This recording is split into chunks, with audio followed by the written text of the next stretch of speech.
Yo, yo, yo, welcome back to the Further Your Lifestyle podcast, conversations on lifestyle, passions, and hustles. My name's CLFurlong, I am your host, and I am once again super thrilled to have you back here and to introduce you to our guest for this week, and that is Jon Kuhn. Now, I met Jon originally back via YouTube. It was probably about a year ago almost, maybe a little less, and it was actually probably because of his running and just, the content that he was creating at the point in time.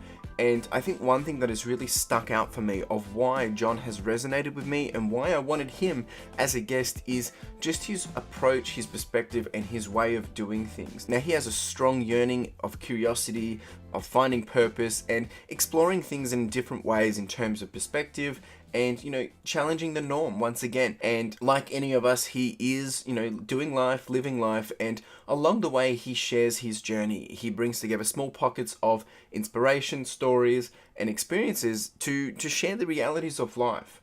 And at the end of the day, this is all about trying to live a life of purpose. So in this episode, we do explore just that, the journey to find ourselves, the battle of many distractions, and I guess the side quests in our journey to pursue life and pursue purpose. So we do go through quite a lot in this episode, very deep, lots of conversation, and the thing I love about Jon so much is he's just down to earth, he's realistic, and he brings great conversation, which maybe is in a perspective which you had never thought of in the first place. So super thrilled to have this episode, super thrilled to have you listening to it, and I think there's something here of value for all of us to take away. So however you like to listen, whether it is with a cup of coffee, cup of tea, however it is, get comfy, get cozy. We are on YouTube, we have the video experience, we're on Spotify, we're on Google Podcasts, we are on Apple Podcasts as well. So however you like to listen, let's get into it. Welcome, Jon, to the Further Your Lifestyle podcast. Really do appreciate you being here, mate. How are you going this morning for you? I'm going. I'm excited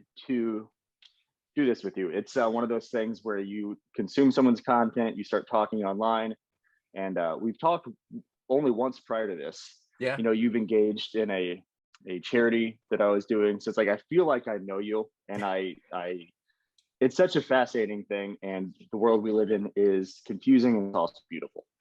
It's now you've summed it up really well in terms of how we did meet, because I have reflected so much over the last year and a half, I guess, almost, since I guess the big C kind of came into the world, and that's when we've been seeking all this connectivity and wanting to seek and have that connection with other people. And you being one of those people, kind of stumbling upon you, just on YouTube. And I know we were kind of discussing of how that did happen and how we found each other. And there's probably some crossovers of who, which content creator kind of made us find each other. But yeah, it's exactly that. Now that we've been having so many conversations, and they weren't even face-to-face conversations, that we just kind of connected and hit it off. And I feel like I know so much about you because the same thing, consuming your content. And I mean, that's why we're here, to talk about the content that you do create, but also about you and all the different things that you have been doing. So I'm very keen to have the audience understand who you are, what you're all about. And I know that's very broad, and we'll dive into that, in details as we go through the episode. But tell us, who are you and what are you all about? I think answering who you are is, one of the most difficult questions to answer since the beginning of sentient thought. And funny enough, I was sitting at a Taco Bell having a vegan burrito, forced myself to take a break, and I was like, Jon, you have to get out of your head. Like, you have work, and one of the biggest struggles for me is like an entrepreneur, and someone that's creating content is like figuring out who I am in this digital space. And who I am in the digital space, I have a couple like things. I have Awoken Dudes, which is me trying to just not care and to be genuine and to put that stuff out into the world. And I talk to other men about their emotions, and I try to talk to men who are like being vulnerable and kind of like paving the way forward as we get out of this like extremely oppressive patriarchal nonsense where men are forced to have women have a seat at the table. And most of the guys I talked to probably would have been okay with this in the 50s or 60s. And a lot of us are honestly trying to break the chains of oppression that our fathers gave to us, that their fathers gave to them. So there's Awoken Dudes is me being vulnerable and just talking about existing in the world as a man emotionally. And with my personal brand, my name, Jon Kuhn, on my YouTube channel, what I think I'm trying to do there is cultivating a space for people to, I hope at the end of my videos, people are like, okay, I can accomplish something I didn't think was possible. And I'm going to go forward into the world doing so using this mindset.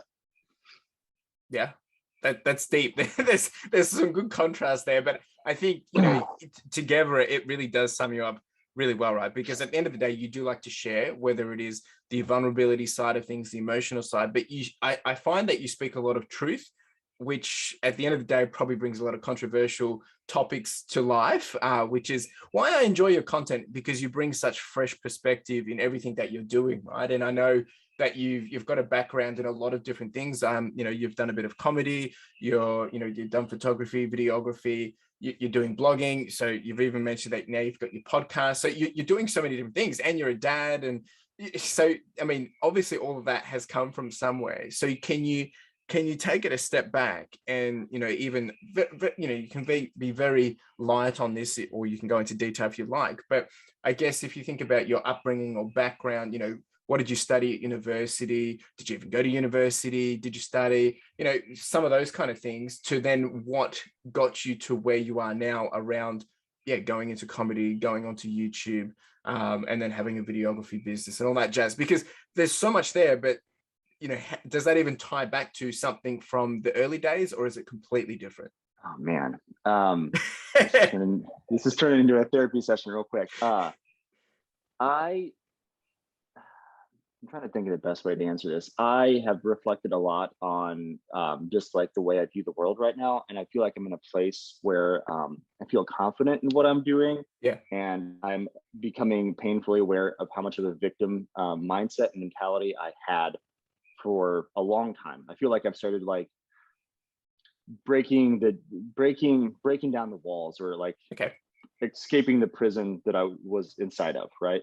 Yep. And a lot of the victim stuff, mentality, I spent a lot of time thinking about if my parents just would have let me explore this route or this avenue. And a lot of that exploration that I feel like was stifled was around creativity.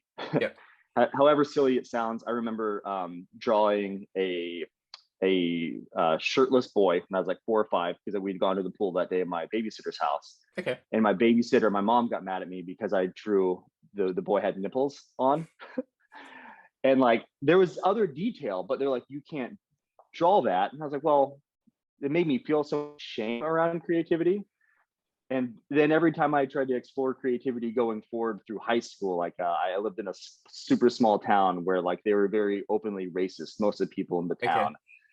There was an anti-homosexual campaign going around my senior year for the big debate. One side was Adam and Eve, not Adam and Steve, versus like the dirty liberals. Like the government teacher in my high school would always talk about like how unproductive liberals were and how unproductive hippies were. And this drove me crazy. And it made me think I was a bad person for a long time. Yeah. So I think maybe the onset of middle age or whatever it is I'm going through has like, I've accepted the fact that I'm going to die one day, and it's a beautiful thing, right? But since I'm aware of that every day, and they say that a person has 2 lives, right? And the second one begins once you realize you only have one. Yeah. So at some point, I realized that maybe it was like all the psychedelics in my early 20s, but I was like, I'm no longer going to kill my curiosity. Yeah. So I've been very curious for the last few years, and now I'm developing a business mindset. So I'm trying to figure out how to like harness and like foster like creativity that is concentrated in like a few areas. So that way I can get better at it to do it for a living. And I've done that with filmmaking, but I want to continue exploring and being curious. Like I've had an urge to create, and I have off and on my whole life. I don't remember necessarily when it started.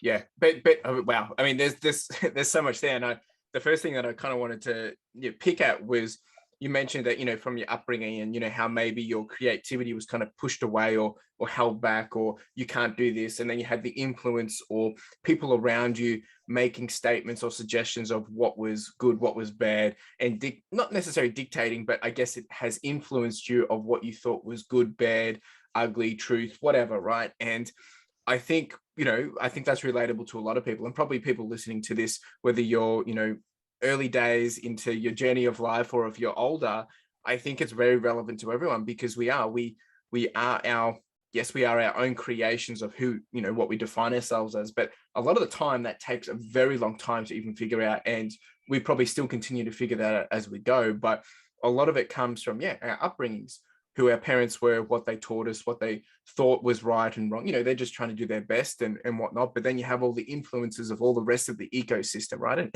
I know we could chat on this for hours, but it's really interesting how you said that, because now you're saying that all you're wanting to do is create, open up, share, release, which I think is really, really good, right? Because it's the same for me at the moment, me doing this podcast. It's things that I wanted to do from years ago, but I was held back, or I didn't do it, or, me jumping in and trying new things, or even doing Pokemon cards and things like that. I wasn't able to do that as a kid. Yeah. Nothing against my parents for that.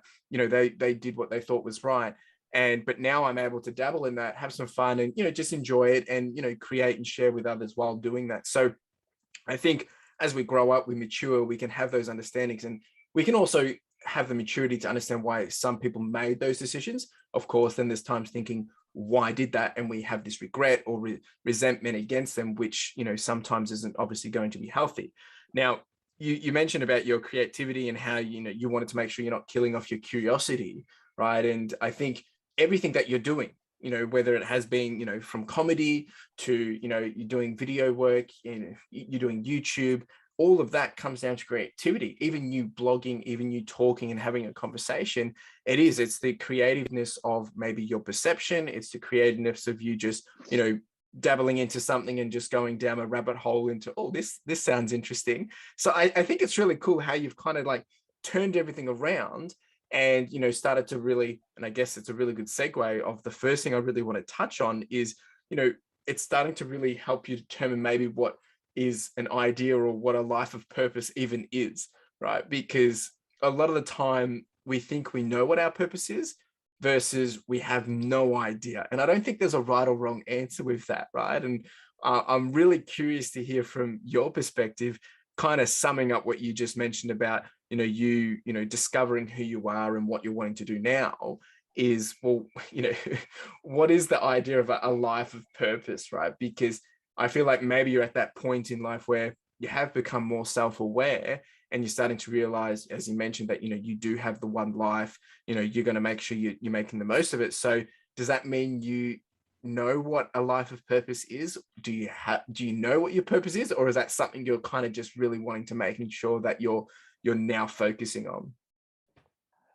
Man, you ask everyone these intense metaphysical, like we're gonna have a panic attack kind of questions. Yes and no. I mean, look, to be honest, if I asked everyone these types of questions, I wouldn't get the answers that I'm not saying there's wrong or right answers to it, right? But I know you're the type of person wanting to have this conversation.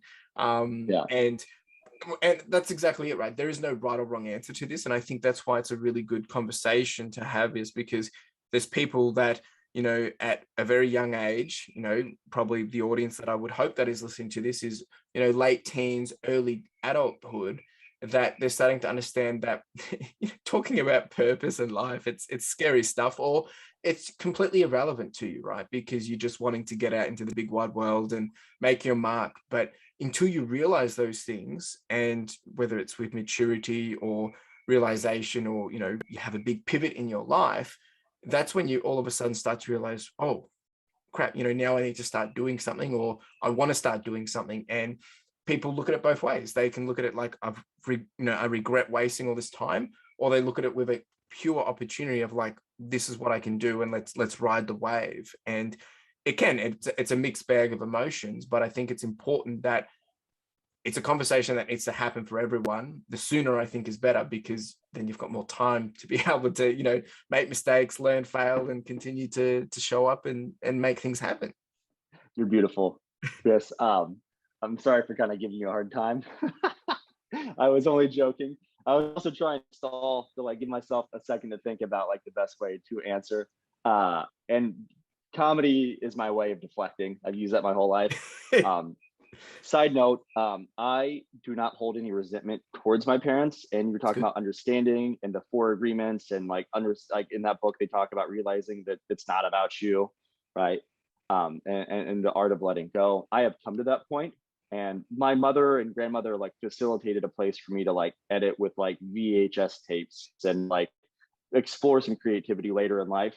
There was just a lot of like oppressive energy, and Yeah. like I said, like I don't think that's their fault. Yeah. To get back onto answering the question of purpose, how do you find it?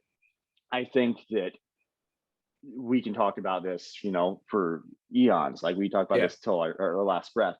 And there, like you said, there's not a right or wrong answer. If I were to coach somebody, and I've done some mindset coaching recently with some of my friends, because people have talked about like watching me go from being like a loser dad, a fat dad, to like being who I am now. And they're like, what do you do? And it's about like developing different habits in your life. And I feel like finding your purpose can be a habit too. And maybe that's making it too methodical and kind of demystifying it. But one of the practices I would say to anyone listening to this who is struggling to find their purpose um, would be to start by just asking yourself who you can help, right? Because we're all somewhere in life. And that's just as like simple as it sounds. But you could be in a tribe on like an island with 100 people. Like you can't help that you were born there, right? Yeah. Like I can't help that I'm born like a very handsome straight white man in Indiana. No, but you can't control what you're born into. But what you can control is the people around you. And when you give to somebody, I used to think it was selfish to give to somebody and to like let that feel good. But there's a reason that's the best feeling ever. And I think Yeah. that if you like study any kind of evolutionary psychology, we start to understand that giving feels good, because if you give, then you're a part of the tribe. You are Yeah. allowed to exist in the hierarchy.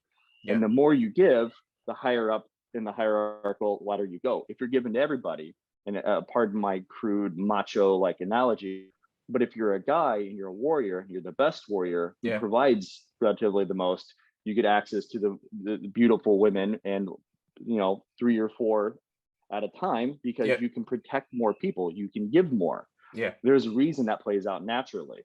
Yeah. So whatever situation you're in, no matter how bad it is, if you haven't stopped to think who you can help, do that. And I think if you explore that curiosity, the philanthropic curiosity, that's going to lead you from where you're at now, feeling like you have no purpose, to waking up with a defined purpose every day. And then Yeah. along that path, curiosity will happen, and explore all of those avenues.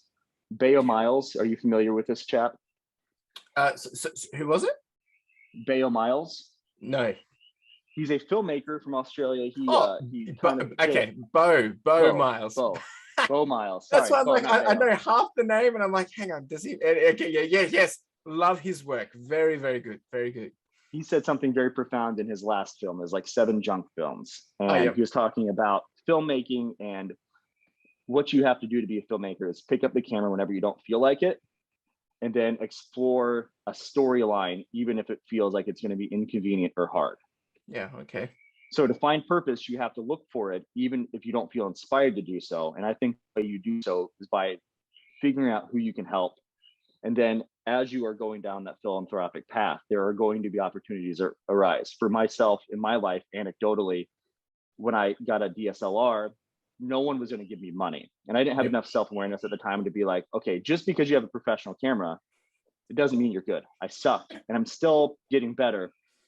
But I wasn't thinking about how these people that I'm pitching to they have people pitch to them all the time. Yeah. So out of like circumstance, I started just volunteering at my son's school and doing this volunteer work. And that led me to meeting Neil, and then doing some work with Neil allowed me to create some videos that had piqued some interest in other people. Yeah. And that all came from like helping and serving my community. Yeah. Look, I mean, it's obviously there's so many different ways we could talk about this, but I think playing back what I took from that was especially the giving part and finding purpose. If you give or if you seek, go out into that area, you're going to find it, right? And I think it's really interesting, because when you're giving, you're giving someone value, right? But at the same time, you're feeling valued, right? So it's kind of like it's a double whammy, or it's a win-win, because you're going out helping someone else or giving purpose or feeling with purpose, all you're really doing is giving and helping someone else, but you're giving them value. You're giving them your time, you're giving them effort, whatever it is, right? But then you feel great because all of a sudden you feel valued because what you've done, yeah, you might get a thank you, you might not get a thank you, but you're going to feel like, yeah, this was good because I know I've gone in here and, given my 110% of my heart or, my intent. So you're really basically giving back to yourself as much as you are giving to the other person. And you're right. I think giving that value, helping others, and helping others can be defined in so many different ways, it's a very great way to define purpose. Because I think a lot of the time we think, oh, I need to go out and I need to be known to the world, or I need to be, the best doctor here, or I need to be whatever it may be. Well, yes, they've all got purpose. They've all adding value. They're all, changing someone's life. But even to bring it back to as simple as being on YouTube, if you've got 20 people showing up and watching your videos, that's 20 people that are in front of you, like as if it's a classroom. When was the last time you sat in front of 20 people and had a conversation and people listened, right? And I know we chatted about this when we last caught up, but I think that's something which I think we need to take more perspective of and understand that, just because you've got one person listening and you don't have the tens of thousands of people listening that other people have, that doesn't mean you're not bringing purpose. It doesn't mean that you're not sharing value to other people. It's just not on scale, right? But at the end of the day, it shouldn't be about quantity. I think it should be more about the quality, right? Right. Yeah, 100%. And the model that I was going on a soliloquy about applies to business too. 100%. You can't control what market you're in. You may want to desperately be I'll use my son for an example. We were moving into this new house and I was like, I'm going to give him a loan for money to buy a gas-powered lawnmower. Okay. And he was going to pay me back, and we were building out a structure. We were talking about how much he could charge for lawn care. We're talking about setting up his email. And then we move in and there's some retired guy. Fuck this guy. He killed my son's dream. He's a retired guy who loves to cut lawns, and he cuts everyone's lawn for free. So what's my son gonna do? Like, never have a business? Like, if he wants to have a business, he has to figure out some other demand in the market. So while we're on this tangent, then, so what has your son done about this then? Nothing currently, because he just started cross country and he's doing taekwondo and he's busy all the time. But we have talked about doing some like Pokemon trading cards, and we've got some like video game stuff. So maybe getting into Flip or whatever. I'm just trying to get them to understand the exchange of money and value. 100%. But I think one thing that makes sure that you might have already done it and challenged yourselves to do is, have you had a conversation with the guy?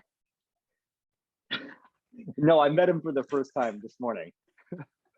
Anyway, we don't have to dive into that, but this is the thing, right? I think point being, there are a lot of different avenues to explore, and you have to figure out how to serve somebody, whether it's spiritually or with business, right? If no one needs what you're doing, then you can't find your purpose. Like, you have to figure out what people need to like the business or to have purpose. Yeah, because I mean, look, once again, kind of going off a tangent, but the way I took from that is, and I look at things completely different, and so do you, right? But you said there's an old man, right?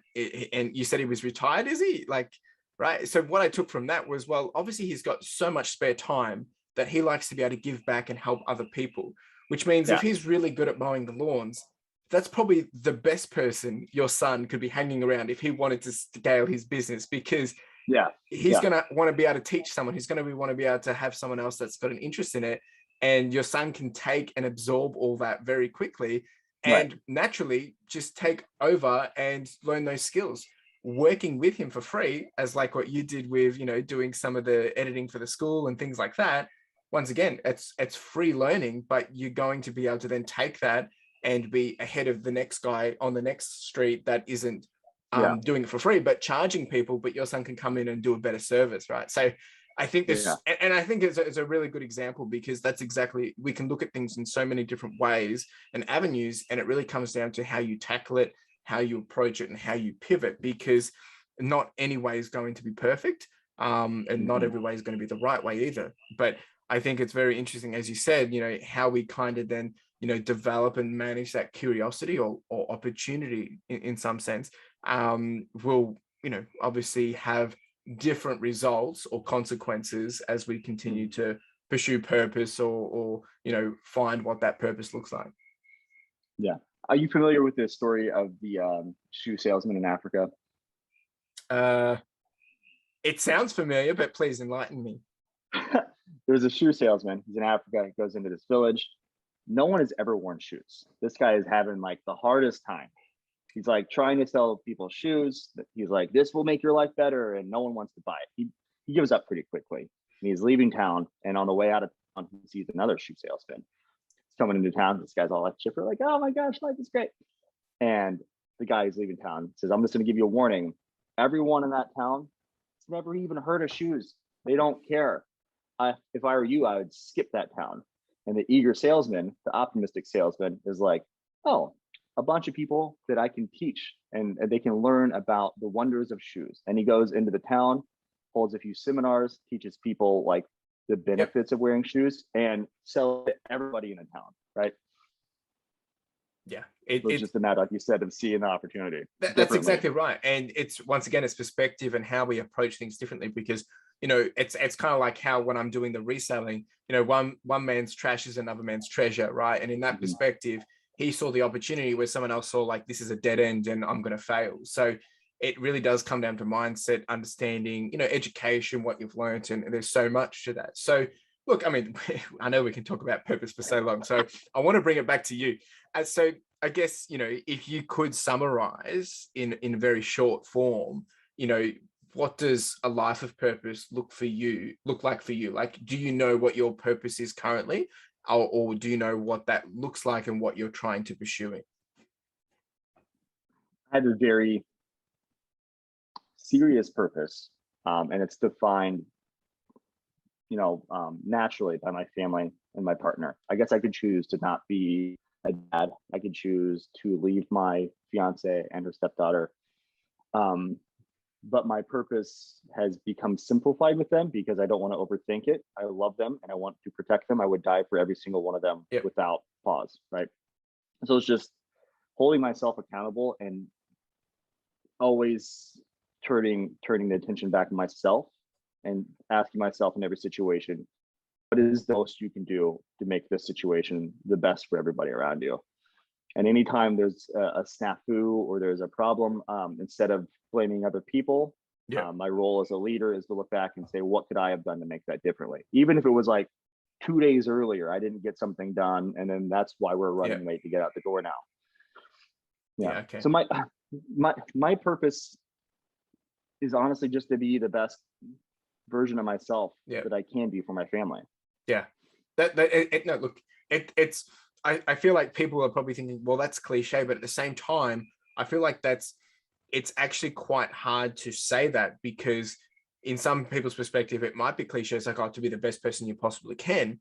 But I think people need to understand, well, a lot of the time, coming back to what we originally said around purpose, it is about giving value to other people or helping other people, right? And by you doing that, you're ensuring that you value yourself, or you're giving yourself the value, right? And I think, I mean, the next question I was going to ask you actually was like, so why do you do it, or who do you serve? And I know we talked about that last time, but you kind of already answered that, that it really comes down to, yes, your family, your close loved ones, and in that ecosystem. But then it really comes back to yourself. Like, your purpose is not to serve yourself, but to serve others, but to ensure that you are being able to bring out the best of yourself, right? And the best part about being the best of yourself is the best version of you today isn't going to be the best version of you tomorrow, right? Because you've just learned things through that day, or, and maybe not on a daily basis, but weekly, monthly, it compounds, it snowballs. And who you were, 5 years ago, you probably thought, okay, I'm really good at this is great. Or you might not, you might have thought you're really, really crap. But now when you're looking at yourself, you're thinking, oh, I'm really, really good. And there's probably areas where you think you're not really good at, right? 5 years from now, 2 years from now, whenever it is, you're going to look back and think, oh, remember when I used to think this? And, it's hindsight, but until you go through that process or progress, it's hard to even fathom or understand it. It's like with your running, right? It's kind of like, I know you've been dabbling in how you've been trying to build that out. And it's hard work, but it's daily, and the consistency then compounds. And then, whether it's 30 days in, all of a sudden you realize, oh, this is actually a lot easier than 30 days ago. And now my best version of myself is being able to do this a lot easier. It's not about you're the best person in the world. It's the best version of yourself. It's well, it's very interesting how all this kind of plays across each other. It's very deep. I do apologize to anyone that came into this thinking it's going to be a light-hearted conversation, and we're like, we're really into it. Yeah, this is like my wheelhouse. I love this. At the beginning of the podcast, you said something about university, and I didn't go to university until I was 24, 25. Okay. And I would recommend everyone does that. I would not recommend living the way that I did from 18 to 23, 24. Yeah. But I went to school. I was doing philosophy. I wanted to be a professor. And then,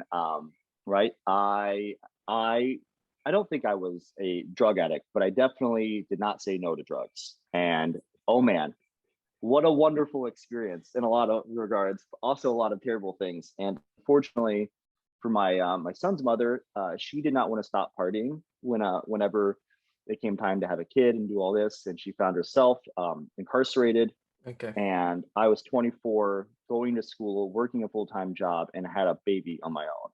And then I was going through a legal battle that ended up resulting in me winning custody of him and moving to Indiana. So a lot of my purpose, honestly, it's kind of hard to get how bad I was at that for a while, being a dad up here.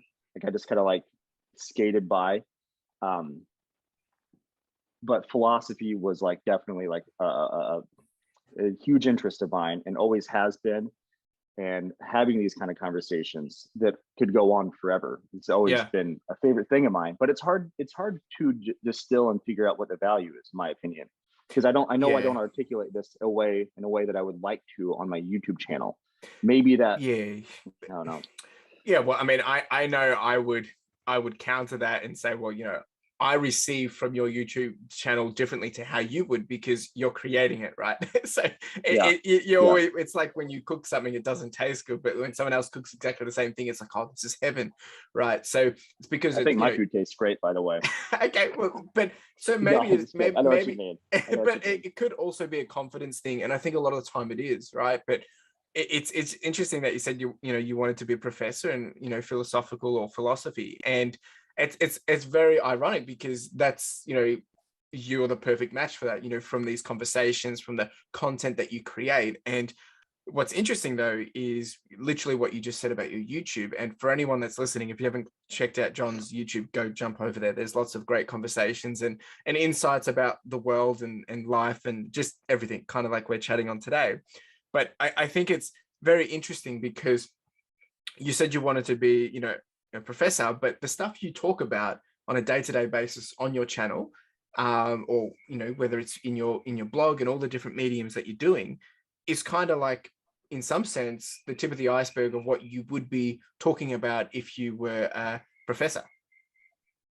Yeah. Right. Yeah, I think about that a lot. You and I we were talking about our parents, and we both, we're good children, so we made sure to say we forgive them, we don't blame them, and all that. But you're talking about your Pokemon cards. I was talking about like creating. My parents knew that film school existed, and thank God they didn't waste $50,000 on that. Like I just would have squandered that anyway. And it's also bullshit. Like I attended film school classes for free. I'd go with my friends that I was selling weed to when I was 21 and learn stuff in class. But the point is, like you just said, well, I'm kind of like doing like philosophy stuff, like 100 level community college shit, right? But the internet facilitates that ability. I think for a creative, curious person, it may be hard to like hone in what that is. And I think if you just make stuff and put your back against the wall and you keep working, you'll like naturally define who you are. Yeah. Which has kind of been my approach.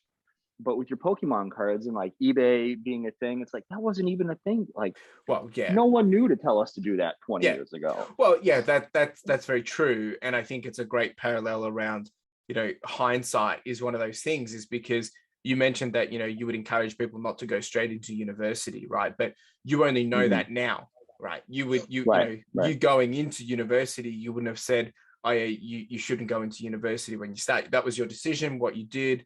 Everyone's journey is different. Whereas I went straight into university only because I was motivated, I was driven, and I'm like, just come out of high school. I just want to get in there and get it done. And there's nothing wrong with this mentality, but you are hyped up, to go get the job, to do the 9 to 5, make some money, get a house, get married, all that jazz, right? Which is fine, 100% fine.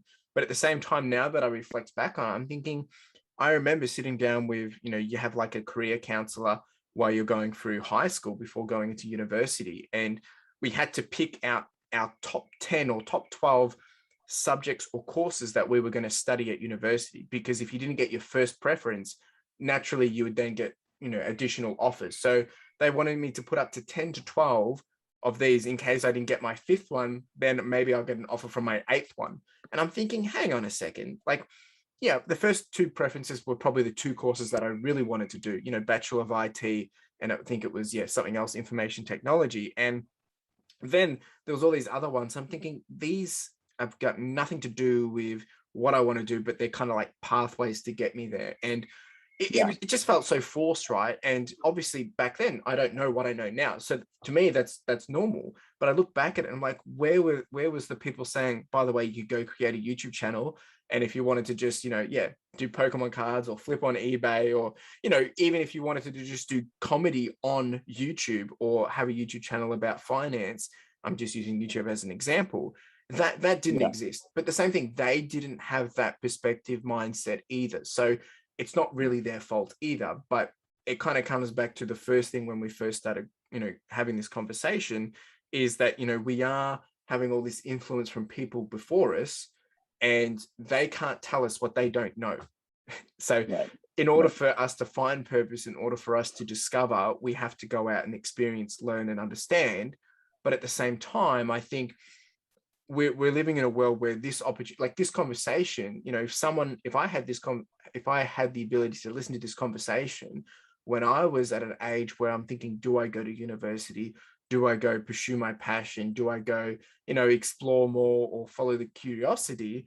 Well, then maybe I would have, right? And I think that's the power of the ability of someone like yourself sharing all the insights that you do, or, your conversations or your blogs that you are posting, because I think they do bring together exactly that, kind of doing life, sharing life, the insights of just, whether it's chasing passion, goals, purpose, happiness and all that. But at the same time, you're also challenging the norm and, the worldview of different things. And I think those little bites are really, really handy, because if someone actually spends the, 30 seconds or 5 minutes to watch or read, they'll actually probably realize, like, okay, there's actually some interesting things here. And I think that already. Mm-hmm. Mm-hmm. Yeah. I started thinking about, if you would have tried to explain to me, like, senior year of high school, that I'd be chatting with someone in Australia about content I'd make, I would just immediately think, oh, I made it as a famous director. Yeah. Like, because this conversation is necessarily, it wasn't simple finding each other, but it was rather simple to set up. Yeah. And even if you're like as awake as you could possibly be to talk to a high school student or someone trying to find their purpose, you can't predict what's going to happen in the world. It's ever changing. And I think being comfortable with change is like a really hard thing to do. But once you can start getting comfortable with change and accepting that curiosity, we're embracing curiosity and accepting change. Yeah. I mean, there's a world of opportunity that can open up in front of you. And instead of like being overwhelmed by it, if you start to like practicing, how wonderful is this? How wonderful are all these opportunities? Yeah. It's a very good point. And obviously, it's very relevant to everything that's happening in the world right now, just with COVID and just the chaos and everything. And it's, I don't know how to answer this, because I actually don't know at what point it was that defining moment where I have taken a more positive look on things, or I try to look at, well, what can we take from this? How can we take control, right? And I think it has been obviously because of COVID, you know, having to have that inner reflectiveness and take a journey of self-awareness of realizing, you know, what am I doing with my life? Not that there was anything wrong with it. It was just knowing that in the back of my mind, I had dreams, goals, you know, things that I wanted to pursue or curious about. And if I didn't make a change myself, then nothing else was going to make it happen. Because sometimes we think in our back of our heads, oh, if, you know, if I lose my job, then I can start this, or if this happens, then I'll do that. But they're all things which probably aren't actually going to be good things to happen. And they might not actually mean that I would then go start the things that I'm thinking about. So I guess in that moment, it's kind of like, well, what can you control and what can you do about it? But I think, how do you teach someone to understand that it's easy to just take control of what you can control and then things will work out? Because it's not easy, but if you actually do it, it makes things easier. So it's like it's a really big tricky situation, because I mean, how do you, you know, when things are going so bad and you tell people, it's like, well, what can you, and I've been saying this to a lot of people, it's like, well, what can you focus your attention on?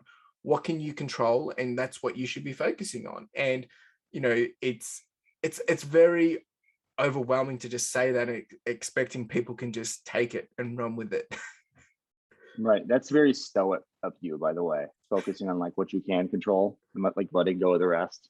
Yeah, and I'm That's not saying also the it's sanity easy. prayer for Yeah, everyone. but No, it's not. it's something which, you know, I've learned in the last year so much. Is like, well, especially here in Australia, you know, where I'm in lockdown at the moment, so we've been extended. We have curfews that you're not allowed to leave your house from 9 p.m. to 5 a.m. You know, you have to have a work permit to go out. It's crazy stuff, right? Now, it doesn't really impact me as such, right? Because I'm doing this for myself, but it's overwhelming just from the, you know, mental aspects of what it does to people and seeing it, what it does to other people. So for me to say to someone else is like, well, what can you control? And, you know, they've just, you know, maybe they've lost their job or their business has gone under. And for me to say, well, how can you pivot out of this, right? It's, who am I to say that, right? But at the same Right. time, I think that there's always opportunities, and it comes down to willpower in some sense. And obviously people can lose their willpower from just being broken over and over again. But it's something which I'm not expecting you to have the answer for it either, but it's definitely something which I think we all have to go through that experience once again.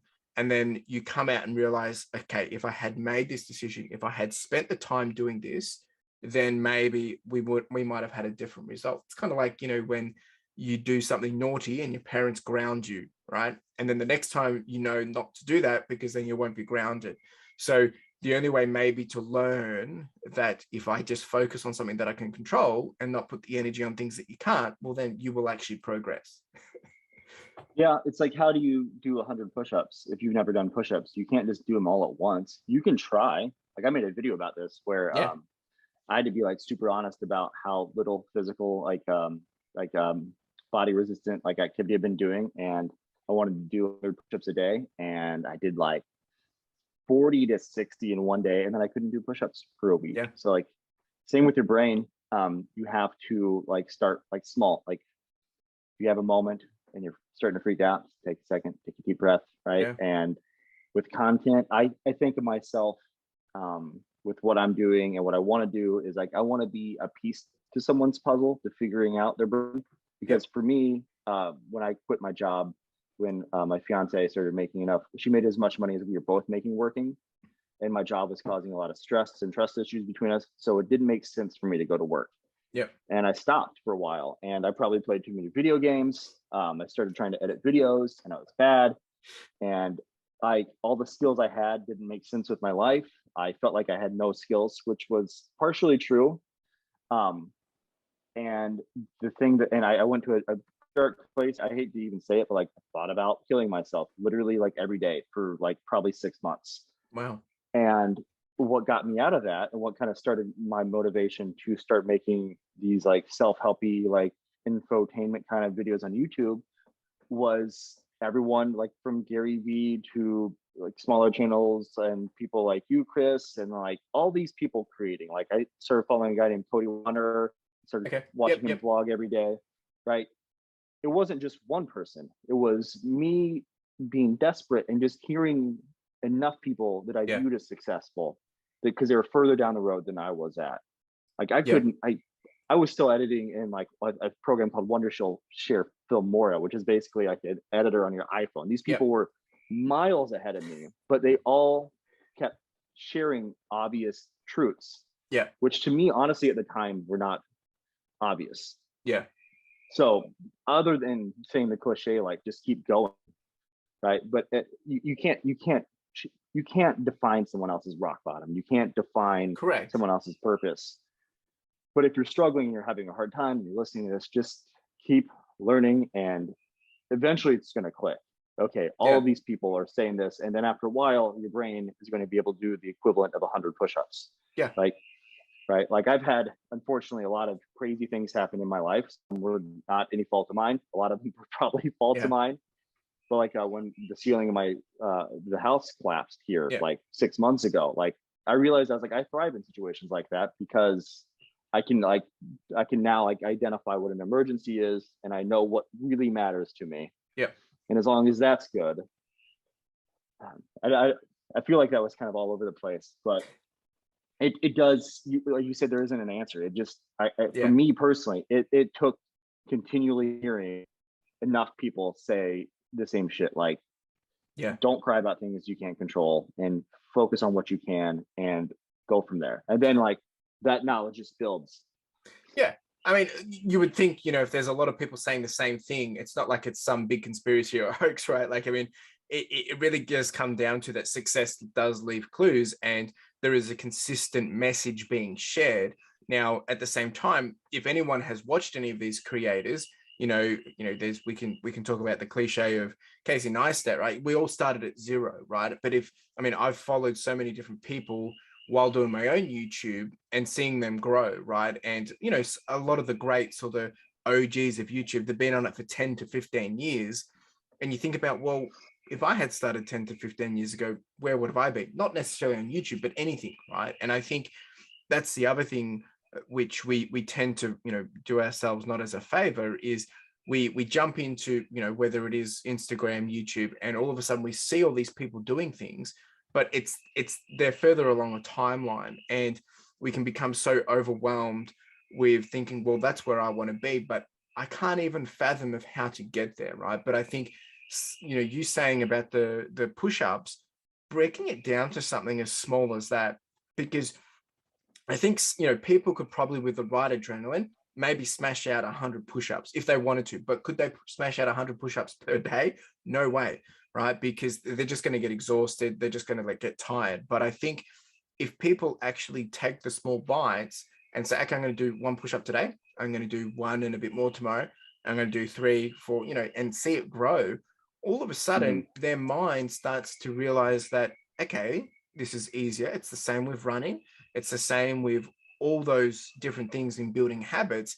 It's time on feet, it's consistency, it's habit building, which you mentioned at the start, which actually you said about, finding purpose is sometimes all about just building the habit to find purpose, right? Because if you're not doing anything to move forward, then you won't, right? And that's the habit might be just doing what is one thing that I can do today that's going to get me closer to whatever it is, that purpose, that run, that thing that I'm interested in. Because if you're not, then you can't expect to be, where those greats are or where those people are. But I'm very curious to hear your perspective on this. So when we talk about, I guess the, cliche of highlight reels and things that we see on Instagram and YouTube and whatnot, and you kind of already touched on it, that you are seeing a lot of people saying, you need to get out, do more, Gary V, and all that jazz. But do you find that you struggle seeing those things, or does it outweigh, the positive things that you're taking away from it? Or how do you feel like, that whole do more attitude, everyone telling you we need to hustle, we need to get all these things happening. Do you think that's kind of causing a bit of an issue, whether it's for you or for a broader population? Or do you think it's actually probably benefiting? And I know you've already mentioned that it has helped you to actually take action and to stick to our journey and make it happen, because it's in everyone's face, every teenager's face. That's you're getting obviously lots of random stuff, but then you do have all this stuff coming from a lot of the big guns sharing the message of like, you need to hustle, you need to do this. What's your thoughts on that? I think it depends on where you are and who you are when you hear those messages. My son started cross country a year ago, 2 years ago, and practice got canceled one day because of rain, and I made him go out and run in the rain with me. And I remember thinking my family were like, that's a dick parent move. That's like an aggro dad move. But we were running, and I was like, you know what everyone else is doing right now? They're sitting around because practice was canceled, and you're out here working. Yeah. And he got knocked down in the next race he was in, like at the start line. And in 5th and 6th grade cross country, they don't restart the race if people topple over. So he got trampled. And in the prior 2 meets, he'd come in 3rd and like 5th or something like that. So I'm up at the first turn and I see like 30 kids come by. Yep. And he's not there. And then he looks at me, and I didn't realize at this point he'd fallen over. But I was like, remember that work? He's like, do you want to win? And he like shook his head, and I was like, well, then go for it. And he's just like kicked into gear. Yeah. So it depends on what you want to do and where you want to be when you hear that message. Like you can maybe think that you're not doing anything because you've done nothing but watch Instagram for 7 hours, and you keep hearing people talk about hustle, and you're like, well, I haven't hustled at all, you know? Yeah. No, so, it's a very good perspective because you're very, you know, once again, it comes back to experience and how we can take that information in. And I think that's why, you know, one of the real reasons why I wanted to start the podcast was we get so focused on hearing and seeing these people that, you know, are doing the big dollars, or they found their purpose, or they found success, whatever that is they've defined it as. And we think, how did they do it? And they said, oh, it was, you know, 10 years of hard work. And you're like, okay, yeah, we know that, but like, what did you actually do? Right? It's where's the, you know, where's the answers? Where's the stepping stones? And I think hearing, you know, conversations like this, or, you know, other people that are just starting out, and even me doing my own journey on my, you know, on my own channel, I want to be able to show people that it doesn't happen overnight. Some people, they win the lottery, they get $1 million, but on the contrary, to actually grow and build a business and make $1 million, it's a lot of hard work. And some people do, they hit the nail on the head and they hit the trend and it takes off, and not everyone will get that. That's probably just as similar as winning the lottery, but there is hundreds, thousands of people that have been successful, if we're defining, you know, $1 million as successful, that have done that, and they've done it with their own blood, sweat and tears, you know, by showing up, putting in the reps every day, doing the push-ups kind of thing, right? And I think maybe if that content was actually delivered to the audience at the right time, then they would be able to execute and take action. But at the moment, it's just on, you know, it's on repeat. It's just on a spinning wheel. You can just scroll. So it kind of just becomes a bit of a blur unless someone's wide thinking, oh, I actually want to take action. How can I learn? And I think it's very interesting to see how this is going to, you know, change our society, or you know, in 5-10 years, because there's going to be a mindset of people which have heard all this before, but then at the same time, they all have this expectation that they can get all these things if they just show up, but maybe missing the hard work part of things. Yeah. I was listening to a marketing podcast yesterday, and this guy was just talking about how similar thing to you, which is what made me think about it. But he was talking about all these entrepreneurs that put in all this work. And when they find success, they tell you about all the different pieces they made fit together. But anyone that's in business that long enough, like statistically, for your business to even generate any income, like if it's generating any income, that is a huge success. That is exactly so hard to do. 1 out of every 10 major businesses in America go under every year, right? Yeah. Even more than that, like 90% of startups don't like get into the black. People downplay luck. Yeah. Luck is a huge part of it. And what they say, luck is when opportunity meets like hard work, right? Yeah. And that's such a hard thing to keep in mind. And also, you know, with hustle culture, and you're hearing all these entrepreneurs talking about just going for it. Honestly, I don't think that everyone should do it, because who wants to stay up at night, like worrying if like they're converting or they're in the black, or if anyone's going to call or whatever. Like I'm in a phase right now of my life where I've spent 8 weeks waiting for 3 paychecks. Like if I didn't have a Lexus, I would have had to put like all my bills on credit. I had the money coming in.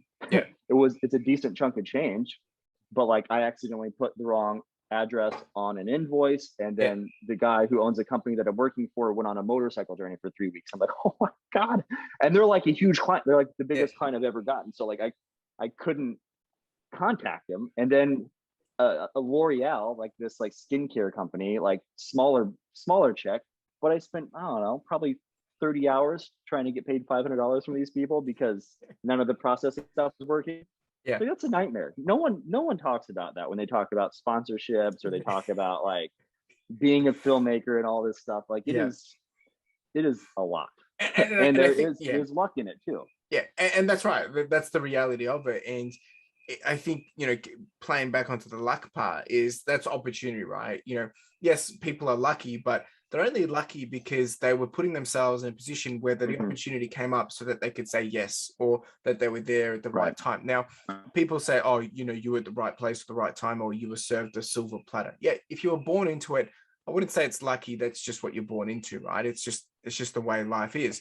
But that doesn't mean that they're any better than anyone else, because there's plenty of people, born in with more stuff. It doesn't mean they're any more successful than anyone, because the good thing is we get to define our own success, which, and I know that can be hard to swallow from some people, but, coming back to you, even putting in the reps daily and doing the push-ups, you doing that and sharing that journey opens up opportunities of people seeing it, getting motivated. You grow a trend, more people are jumping on, people are following a hashtag. All of a sudden you've got a big TikTok following, right? And all of a sudden, that doesn't mean you're lucky. You were just sharing, and you were putting it out there. So therefore it took off because that opportunity was out there.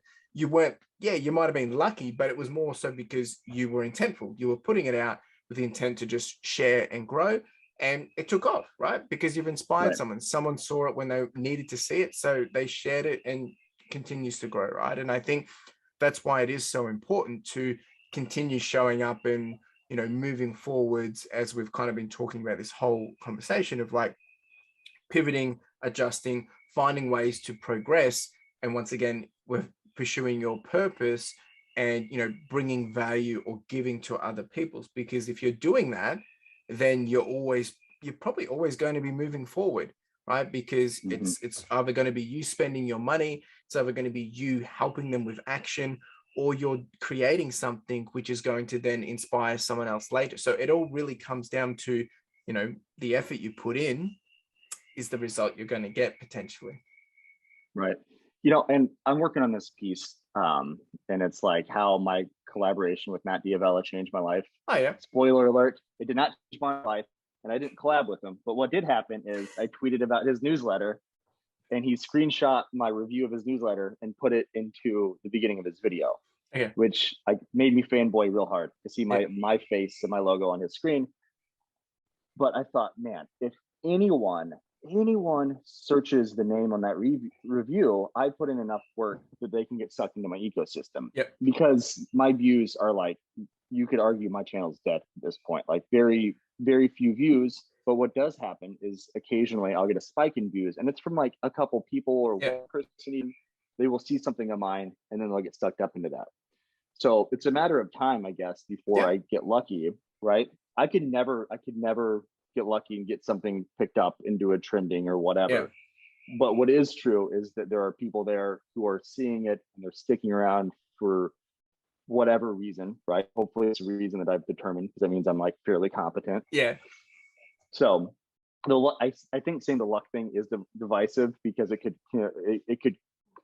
be counterintuitive. It could make someone not be motivated to put in the work, but you definitely have to put in the effort. You have to put in more effort than you probably would for someone else, right? Like if you work for a boss or you work for an owner of a business, they care about that business way more than you can ever even begin to imagine, right?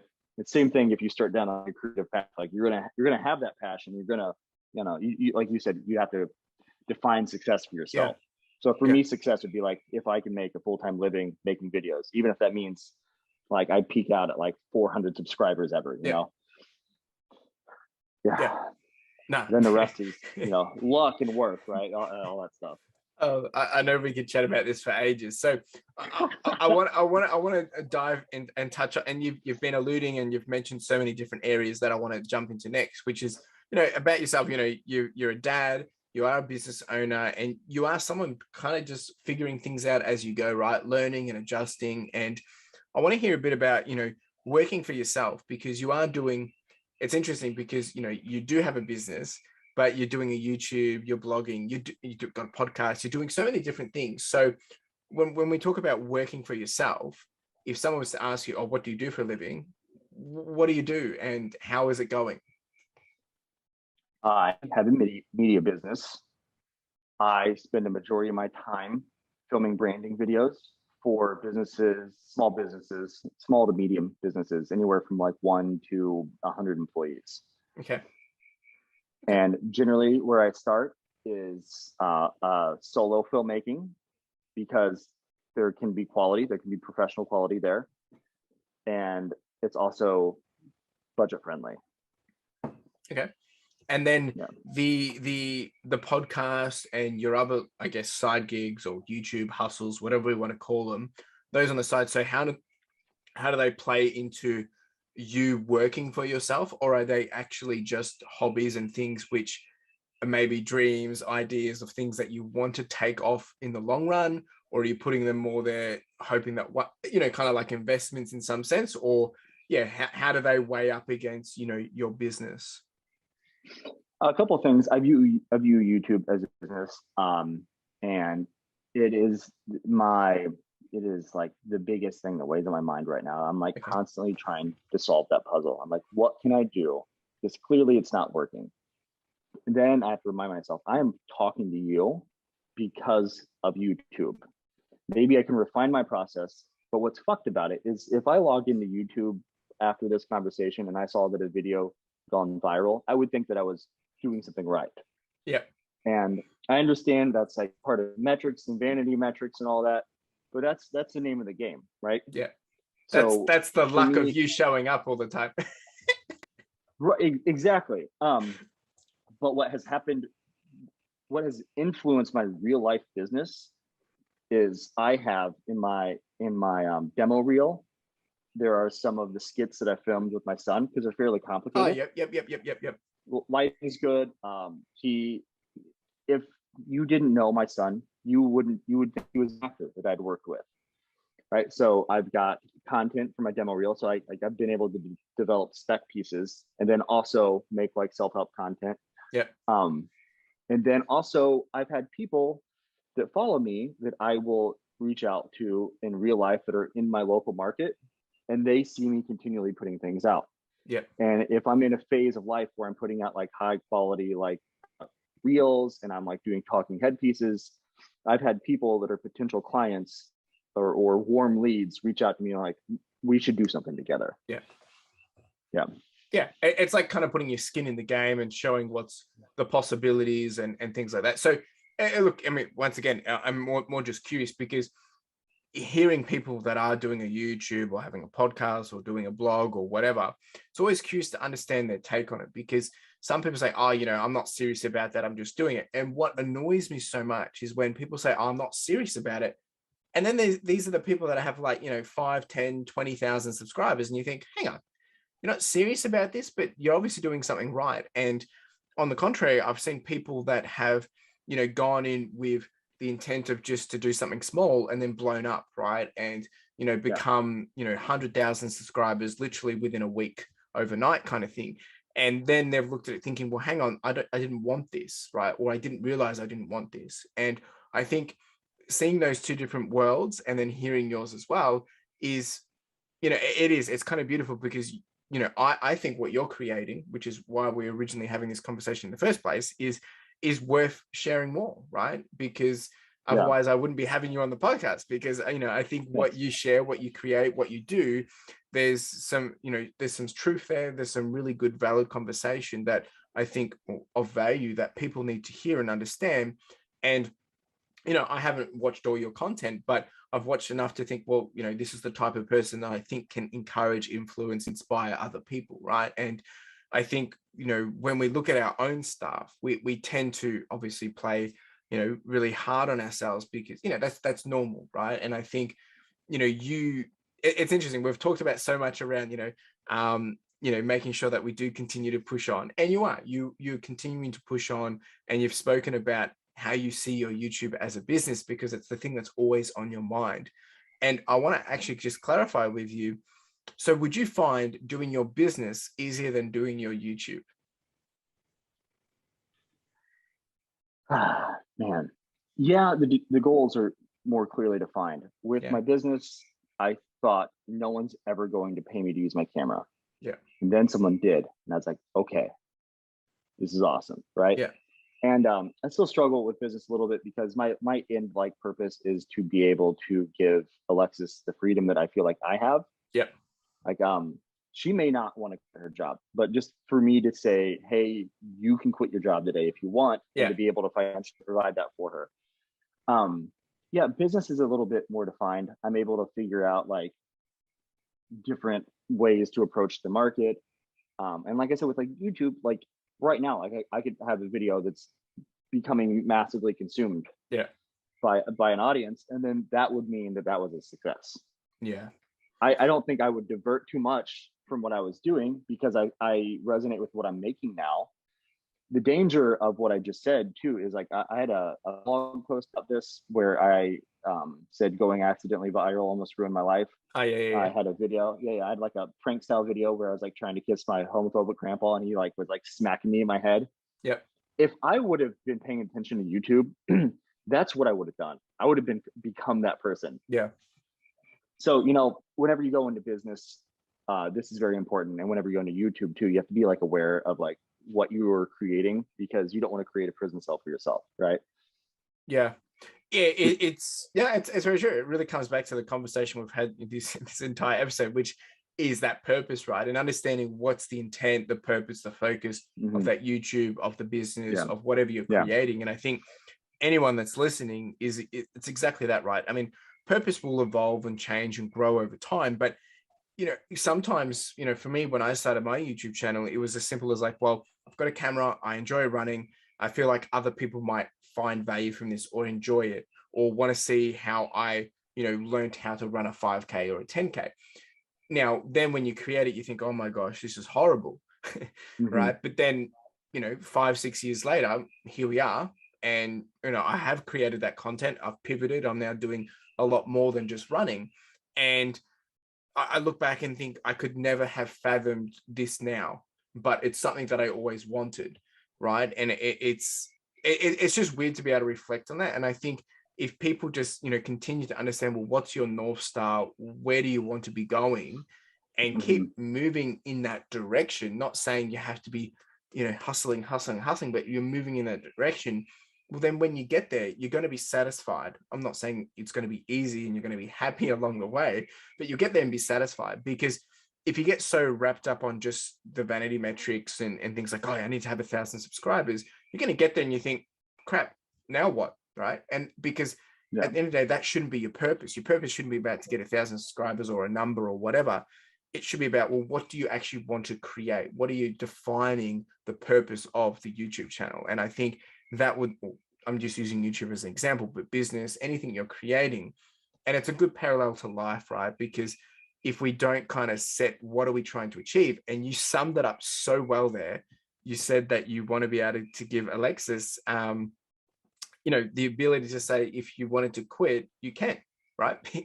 And at the start of this episode, you kind of said that, your focus is that, you wanted to be able to just, be the dad, be there for your family. And, that's your priority, right? And that is obviously very evident because you literally just come full circle and defines, well, whether it's YouTube, the business, or your mediums, that's where you're trying to create them to enable you to have is that financial freedom or lifestyle to be able to spend with your loved ones. Mm-hmm. Yeah. It's really beautiful. Man. It's good. Thanks, man.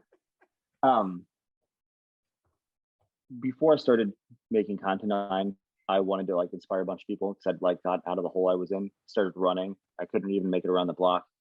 And where I started, and I think there could be value to anyone listening to this, is I had the self-awareness to know that I didn't have a massive audience, but I was like, I'm going to pick 3 people to like try to come on a journey with me. Mm-hmm. And I had my friend who was much fatter than I was. I love him, Nate. We did comedy together. It's okay that I just called him a fatty. But he started running, and after like the 30 days, and I ran almost a mile together. There was a chef person that I was doing something with. Oh, they would post on Instagram every day what they were eating. Right. And I was like, if I can't figure out how to inspire and motivate 3 people, that's fine. That doesn't mean I suck forever, but I have to figure out how to encourage at least a small group around me if I'm going to encourage a larger group. Yeah. That's a really good exercise, actually, because a lot of the time, I mean, we probably grow into it, but to be out, it's kind of like doing a little prototype and just getting that real-time feedback real quickly, because you're going to learn really quickly, right? And I think that's a great way to approach it, because a lot of the time we do sometimes get stuck with, when we do create and we go to our loved ones, they're going to give you, oh yeah, this is great, but sometimes that's not the feedback you need. You need to be able to make it a little tougher and think, well, go a little broader. And that's actually really, really good advice. I think anyone, if you're trying to get into something, is do exactly what Jon has done there, because it's a nice little exercise to be able to test the flavor, or flavor is probably not the right word, but test the value of something that you're doing, rather than waiting 2 years to see if that value even exists. So really good advice. And you can probably apply it to so many different things. For sure. And I wanted to say, when you asked about YouTube and business, which is harder, business does feel personal, but you're able to detach from it in some ways, especially if your business is like my business is blended for media. But YouTube feels so personal. Yeah. Like if you didn't do well, it's like, I didn't do well. No, it's a good point. It's just interesting, because the way you talk about it, and I know this isn't true, but the way you talk that your business is something you don't have to worry about, something that's a bit more smooth sailing. But the YouTube, it's kind of like you grind at it, but you don't get the result that you want. Therefore, it's like it's the big mess that you're trying to figure out, right? And but a lot of the time they're actually probably exactly the same thing.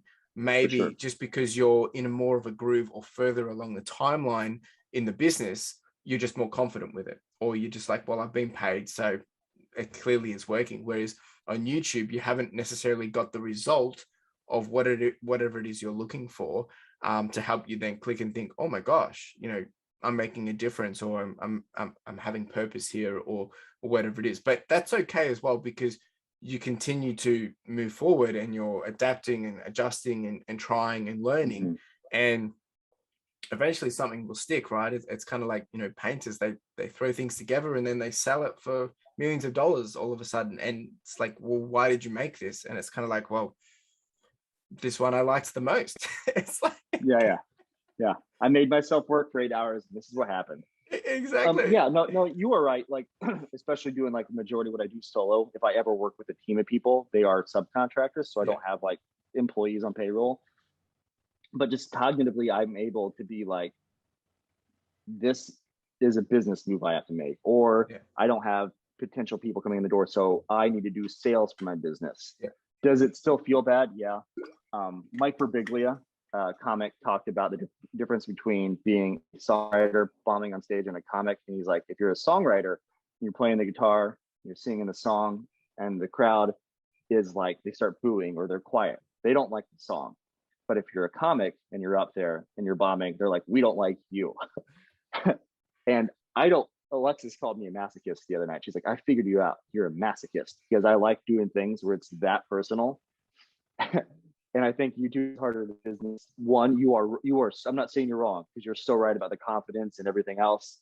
And I am so vastly aware that if something got picked up by an algorithm, I would stupidly, arrogantly, I would have let my ego for a little bit do some driving and be like, you did it. You figured it out, even though I didn't, right?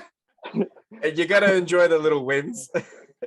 Yeah, but it does. To me, it feels, because it is my name. Even Awoken Dudes, if that crashes and burns, I do give a fuck, but I give way less of a fuck, because it is the brand that I'm building. And there's like a business plan behind it. And it's much more in the physical world, because I'm doing like a men's group, and we're like having our first meetup this Sunday and all that. Oh, nice. There's a strategy there, right? Yeah. But with just me, It's my name. It's me, my avatar Yeah. doing this. I'm like, do I need to change that? Do I look pop? Like all it's. Yeah. I think it will be Yeah. more rewarding in the long run, but it's Yeah. so much more personal. Yeah. Yeah. It's interesting. And I know we could talk on hours for this, because I think that the thing that separates the difference is, you said it right.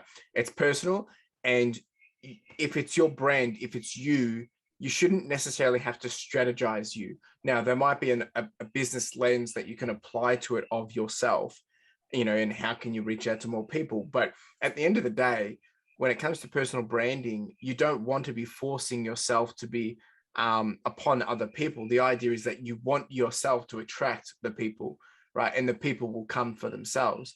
Yeah. Because otherwise you're going to, like, if you're thinking about how can I build my sales of my own personal brand, it's kind of like, you feel dirty if you're going out trying to sell yourself to someone else and then thinking, oh, okay, I guess he's good enough, I'll go follow him. Whereas at the end of the day, you want to be continuing to do what you're doing. You're not necessarily getting huge people showing up, but you're getting people showing up that are like, I love this guy. Anything that he does, I'm going to stand by it, right? And there's some really good resources out there. There's the whole theory of a thousand true fans. And Pat Flynn has a book called Super Fans as well, which talks about this. If you have 1,000 people that follow you and are loyal to you, that's going to be better than having 10,000 people or 100,000 people, because you could put something out there, they won't touch it. You put it out to 1,000 loyal followers and they're going to buy it, well, then it's all good, right? And I'm not saying it's all about the money, but the intent is sometimes less is more in this perspective. And I think you doing what you're doing and keeping it real in terms of your personal brand, it's just a matter of time that more people get aware of what you're doing, right? And I know that because in the last 6 months, I've seen so many more things come to life as I've continued to grow myself, which is expanded into my own personal brand of me discovering, self-aware, trying new things. I'm experiencing new things, even just sharing more to people, reaching out and starting a podcast, right? You learn so much more, you get more opportunity, and more people are coming aware of you. So there's more people inclined to, want to come along for that journey. So I think it is just a matter of time, because there is nothing wrong with your content. I know that for sure. I'm really keen to jump into what I love to call is rapid fire questions. And the idea is to just go through some short and sweet different points. You can answer them short and sweet if possible, but if there's some points of value you want to add, by all means, please, let's do that. And the first one, which is usually the first question I ask everyone, is favorite book you have read? Slaughterhouse-Five. Okay, that was really quick. That was good. Yeah. I have not read it. I have no context of it. I'm going to look it up afterwards. But for the audience, that's his favorite book, and I'll put that in the description and in the show notes as well. Slaughterhouse-Five, Kurt Vonnegut. Awesome, thank you. 3 lessons or tips you would share to yourself as a teenager. Learn to breathe. Document any kind of progress, because even like in a macro setting, like doing 100 push-ups, you see success there. And what you eat is definitely vastly underrated. There is power in plants. Yeah. Okay. No, that's some really good advice, and a whole broad range of things there. Really appreciate that. And three hobbies you love to do. Video games, more specifically Rocket League. Oh, nice. Yeah. Blogging. And that's running, right? Yeah, running. Yeah, that's awesome. Yeah. Once again, good variety of different things, very healthy there. And then 10 years from now, this could be this might open a can of worms. 10 years from now, what do you think the world looks like? It's going to be probably maybe warmer because of like what we've done to the planet, but once everything collapses and we go back to tribal times, it's going to be the same way it's been for thousands of years. Very few people are going to realize that the power that they have is within them, and those people are going to try to be teaching the masses that the power that they have, the power that they need, is like all within inside of themselves. Yeah. That's a really good perspective. No, that's good. And I'm going to leave it there because otherwise we'll get stuck talking about it. Rapid fire. If you could have coffee with anyone from the entirety of history, who would it be and why? You. Okay, I'll take that. And why? Why? I have to know why. Because you're so handsome. Damn it. No. I don't give a fuck who it is. Like I want it to be you. I'm talking to you. I want to meet you in real life. And man, people are vastly overrated. Like one person can't get shit done. It takes an entire community of people around that person, no matter who they are. It's a good answer. Everyone has their flaws. I liked both the answers to that question. That's good. Three sources of inspiration that you have or that you go to. Hafiz. So what was it? He's a Hafiz. Okay. Yep. He's a poet, right? A Sufi poet. Charles Bukowski, another poet, scumbag, outlaw, anti-beat, and then my family. Okay. Yep, that's good. I should have said Alexis and then my kids is two of those, but I was like, oh shit, Alexis is the biggest one, but then Alexis and the kids are tied. Yeah, she knows it. She knows it. She's not gonna listen to this. I would be surprised if she did. I'm just joking. I'm gonna wait till that one day that she does, and I'm gonna see some video of you saying, "Oh, she finally watched the video." Yeah. The last one for you then is you win $10,000. What do you do with it? Oh my gosh. Paying off credit card debt. Yeah. I keep my business finances separate from everything else in the family, and I'm doing well now. My business is in the black. I don't know how you do that necessarily. But it's just like $3,000 in credit card debt from 2020, kind of like. All of my clients at the beginning of 2020 were me filming in offices. Okay. If that gives you any kind of perspective. Yeah. Yeah. And then after that, man, I would probably go and make a better documentary for Neil. I have not finished the one I've started almost a year ago now because it's not as good as I want it to be. And I can't justify going to do more time on it. Yeah. Okay. No, it's a very honest answer. That's what I love about, when we do have these conversations and the content is you do speak truth. So I appreciate that. It's a real answer, right? Not saying that anyone else's answer isn't real, but like it's a down to earth kind of conversation answer as well, because it's the reality of your situation. So, well, dude, it's wow. We've talked about so many things, and there's so many areas that I know that we will probably have to come back to, and we can maybe even do another episode on some of the different areas, because I know we can talk for hours and hours on these different things. But I guess what I wanted to really just give you the opportunity to do is, if there was like one thing that you would leave with the audience from this conversation, or just in general, and you could leave one thing with them, what would that be? If you have not started anything new, go and start it, and start as small as you possibly need to. The 1 minute rule, the 10-minute rule has completely changed my life. Yeah. I'm going to write just one sentence a day. After you and I talked, and we talked about the consistency and like watching the blog drop off, I was like, I have to fucking get back to it. So I can write a blog and it can be one sentence, but it has to get done. And then a lot of the time it's more than that. I'm going to run every day for 10 minutes. Almost every day it's more than 10 minutes. 10 minutes. Yeah. And I in AA, I've not done AA, but I listen to Ritual a lot, and he talks about how like you can't diagnose something that you don't have. Yeah. You can't inspire people to be better if you're not better yourself. Yeah. So like once you start, you are immediately ahead of people that haven't started yet. 100%. Yeah. It's really good advice, and it's actually so simple that it sounds stupid, right? Because but it is so powerful, right? Because same thing is like me starting a podcast, me starting my journey, with the reselling and even getting onto YouTube. If I never started, I could never get to where I wanted to be.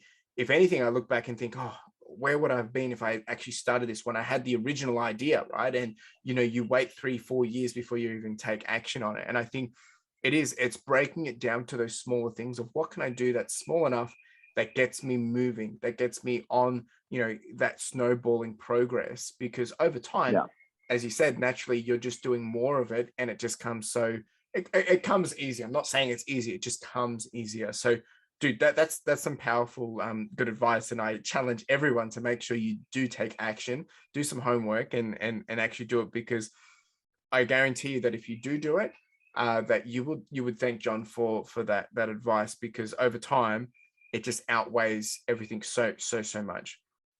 Okay, the other thing that I need to get from you, man, is where can the listeners, where can the audience find you? Where's the best place for them to follow along? Is it Instagram? Is it YouTube? Is it both? Where do you want them to go? I think I would prefer people to go to my YouTube channel. It's JONKUHN. The glass blower Jon Kuhn is much more popular than me, but the long-haired guy who's got his hands in like a prayer meditative state, that is me. Give that a follow. If you like any of those videos, there are links to the relationship podcast that my fiance and I do in a lot of the show notes, and my Instagram. Awesome. Yeah, that is the top of the funnel that I would prefer people to go to. Perfect. And of course, everyone, this is in the show notes. This is in the description below. So go check it out. Follow all his content, right? Start with his YouTube, but across all his different mediums, he's doing some great and wonderful stuff.